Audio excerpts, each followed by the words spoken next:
Hello everybody, welcome back to the channel, welcome back to Gran Turismo 7, where we're going to be jumping in for a daily race C today, and we're going to be at Maggiore. So this is going to be in the Group 4s, however it is going to be dominated by the new meta car in Group 4. So there is no more four-wheel drives, even though we're driving a four-wheel drive ourselves. Of course we are contracted with Genesis, so we're going to be trying to bring glory to the manufacturer, even though it doesn't really matter during this race, but we're going to give it a go anyway. So you may have noticed there was a big name, as you can see on screen there. We do have a big name in this lobby. It's not very often I get to drive with the big guys, so I'm trying to not make myself look like an idiot. But let's go into the strategy for this race. So it is ×7 on the fuel.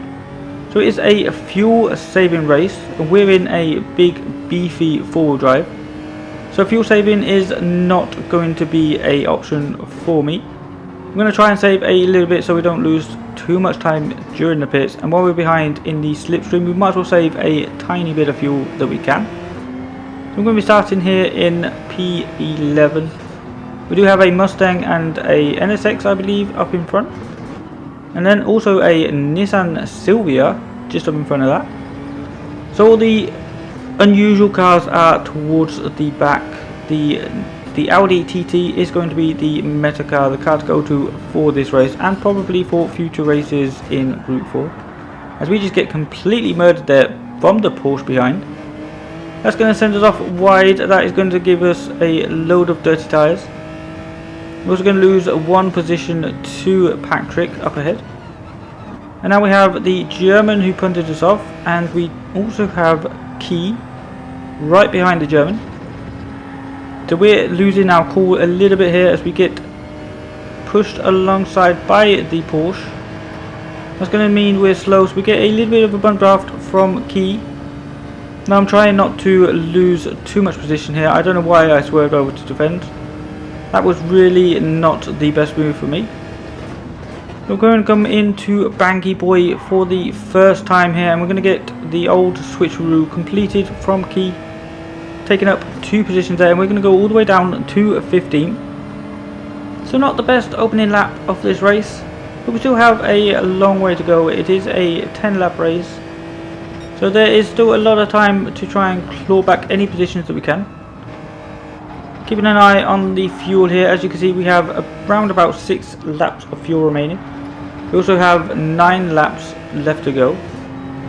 So at this point I'm just trying to hold on to the back of Key.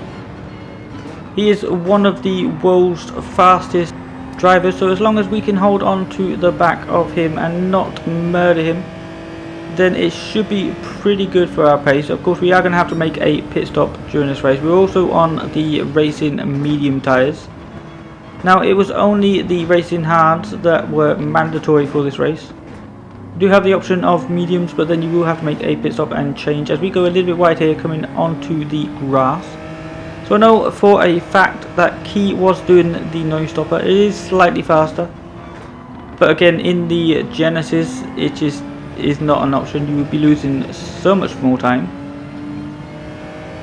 So Key will be on the harder compound and saving as much fuel as possible. Even with all that said and done, he is still pulling away from us. Although we do get a good run up the hill, we're going to give him a little bit of a bump draft. Going to also go back to the racing line so that he knows we're not attempting to make any sort of overtake. So he can just carry on with his race and gain as many positions as possible, as I'm sure he will during the course of this one. Through the S's now to the long back straight, where the four-wheel drive really comes into its own. Really got a lot of power in this Genesis. Moving now to the start of lap 3, where we caught up with quite a few bunch of cars up in front. So we're going to look to see as we go again over to the grass. That is going to give the group ahead quite a good gap. The German's going to go onto the grass for the second time. We're also going to go deep, and that is going to increase the gap to over a second. But we did manage to catch up on lap 4, coming to the S's once again. Of course I am using quite a few or quite a lot more fuel than the cars in front.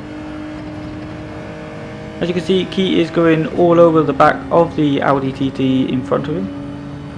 So we're just going to hold back and see if we can pick up any pieces that may insert. So Key goes for the overtake, the Swedish driver also goes for the overtake. So they're going to go 3 wide, and that is going to be enough of a distraction for me as we go completely in the back of Key. Luckily he didn't lose any time at all, just a bit of damage. But that is really frustrating here as we are in 8th position. We've lost the slipstream to the guys in front. We also have a 2-second penalty that we're going to have to serve on the next lap. So that is really dampened our race, and I think there's any chance of getting a good result in this one is pretty much over.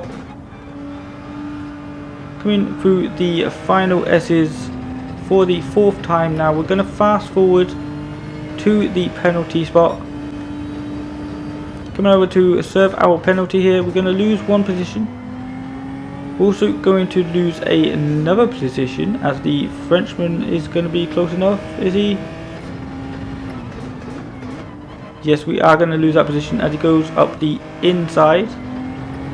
So we're going to go all the way down to 11th here. We're going to fast forward again here to lap 6. Still carrying on behind the Frenchman as we go a little bit wide once again into this corner. On the grass all the way up the hill, that is going to lose us a load of time. We're going to stay out of the racing line. We're also going to have dirty tyres coming into this S section, which is not ideal. So we're going to go down to 12th position, and we are still yet to make a pit stop. So this race has really gone down the drain. All came from that mistake of running into the back of Key. So coming round the final corner here on lap 6, we have 0.8 laps of fuel remaining. So I decided to make the decision to stay out 1 more extra lap on the medium tyres, see if we can gain a little bit of time here. Now Patrick had the same idea, however he did not judge it to perfection. So he's going to be running out of fuel here on lap 7. He's going to lose quite a lot of time as you have to go down to 50 miles per hour. So we have managed to make it to the final corner here, coming through. As you can see there, we have no laps of fuel remaining. We also have 0% as we come through the final corner here.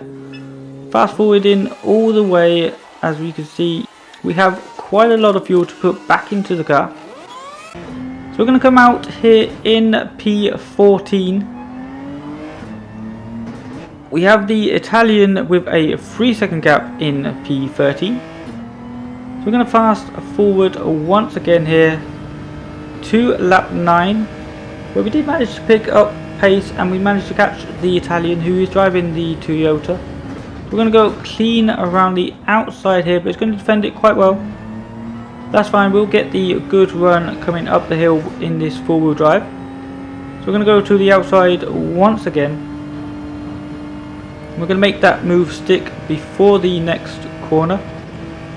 So we gained 1 position here on lap 9, however that is not going to be enough as we come home in P13 for this one. So to answer the question, who is the fastest YouTuber? In terms of this particular race, I would have to say it is definitely Key. Finishing in P16, we finished in P13. But that's going to do it for this video. Thank you so much for watching. I'll see you in the next one. Take care and goodbye.